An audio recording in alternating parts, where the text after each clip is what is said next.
Hey guys, this is Wolf of Dimensions coming at you with, D-Man 1954. and we're here with another versus video, this time from Chris the Lion. Anguruis versus Baragon. I won't lie, these are both fan favorites of mine. Let's get started.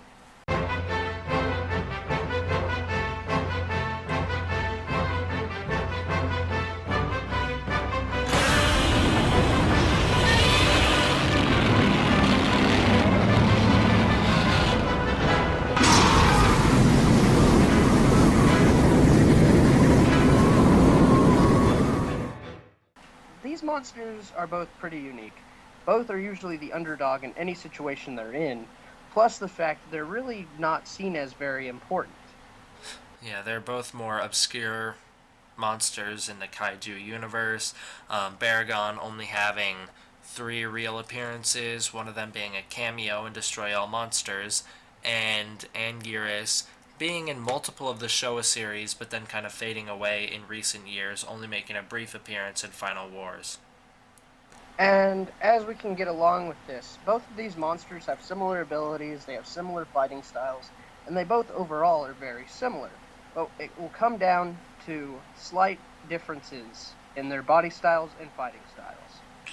So the versions or the heights of the two kaiju we're using are Baragon's highest and Anguirus' smallest, just because it's not a fair fight any other way. So Baragon's highest height is 30 meters, and Anguirus' smallest height is 60 meters. So those are the two heights of the kaiju we're using.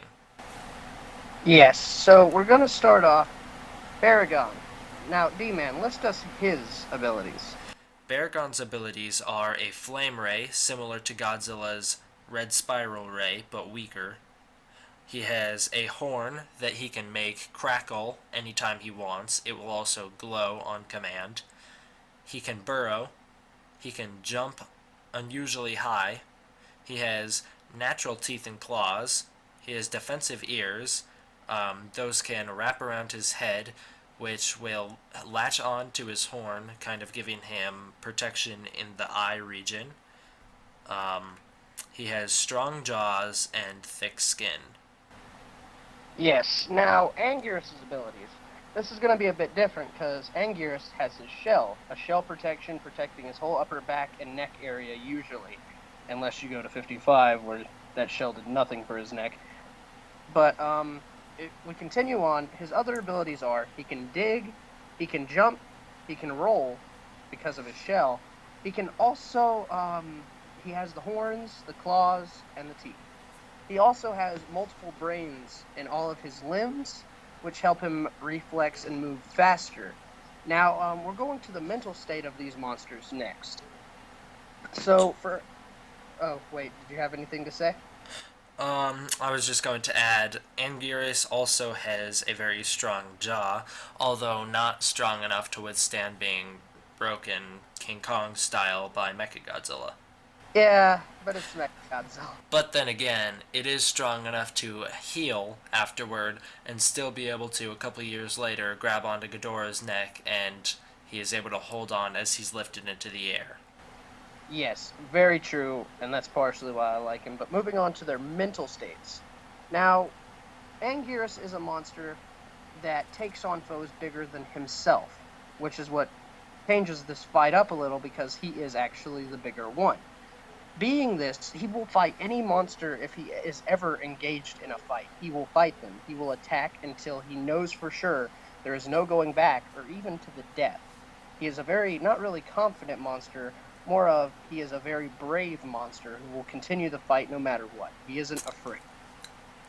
And Now, Baragon, I'll let you add, um, Baragon actually will run from an enemy to escape to live. But his mental state is he's a guardian. That's his job. So that's all he'll do is to protect what he needs to. I was just going to add, Baragon has some of Anguirus's bravery, you could say, because the two things that you ever see Baragon fight, although he was in Destroy All Monsters, he did not fight. The two things you've seen him fight are both bigger than him. He fought a colossal Frankenstein and GMK's Godzilla, but like we said, both of them, well, first of all, both of them weren't that much bigger than him. Anguirus is known to take on opponents huge compared to him, such as Ghidorah.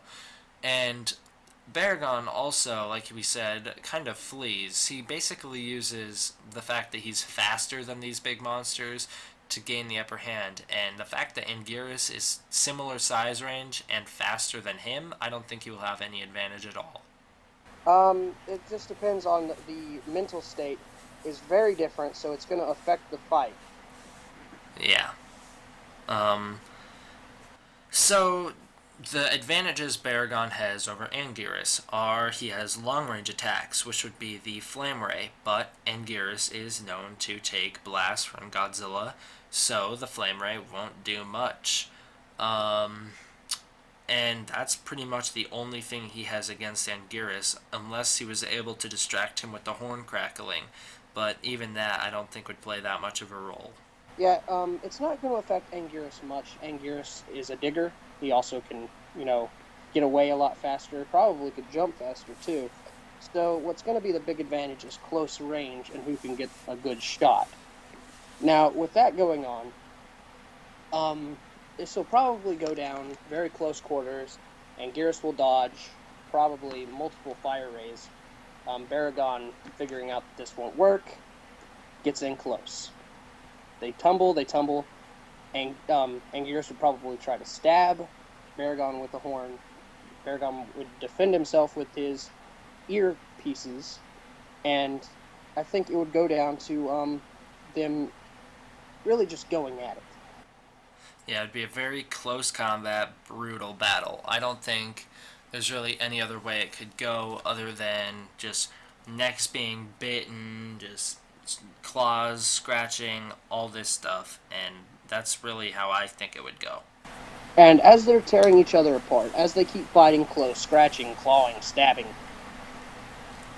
Baragon will bite on Anguirus' arm and lock. Anguirus, freaking out for a minute, would probably think, latch on to Baragon's throat and bleed him out. The other way this could go is Anguirus would use his bigger height. His stronger. He's stronger. He's been more combat experienced. He's, like I said, larger. So he would use that to gain the upper hand on Baragon. And then I think he would roll up into his ball. And then I think using the ball form, he would be able to just use the spikes, roll in against Baragon enough to the point where Baragon's ripped up and bleeding out. Yeah, so that's what we believe. It could be either one of those options, but Anguirus wins. And he wins because of what he's able to do and what he's able to pull off. Yeah, there's no situation where this would go down where Baragon would be able to pull out the win. Okay, thanks guys for watching. This is ofDimensions, and D-Man 1954. see you guys. D-Man out.